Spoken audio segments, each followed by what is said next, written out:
Welcome back. In a weekend interview with the BBC, BP Chief Executive Officer Bob Dudley called the Gulf oil spill, quote, a near-death experience for the oil and gas giant. Dudley says the company was forced to sell $50 billion in assets to keep the company from going under. It's a perspective that folks on our part of the Gulf Coast take exception to. News 5's Debbie Williams has that story on the Baldwin County beat. Taking in the beauty of the Alabama Gulf Coast, it's hard to believe what happened here almost 6 years ago.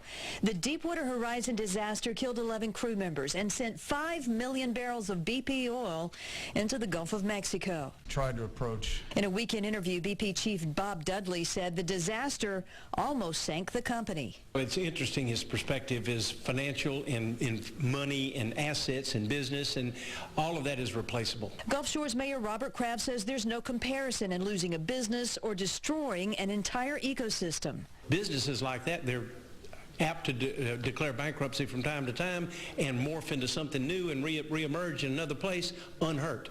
That can't happen with the environment. It's ironic that Bob Dudley would use the phrase near-death experience when describing his company, because for the coastal communities, it was exactly that.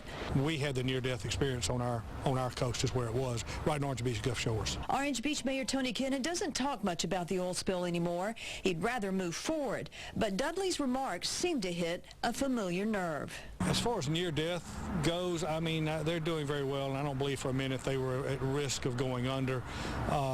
They just didn't make as much as they would have made. Now, BP has spent $40 billion on court costs, fines, fees.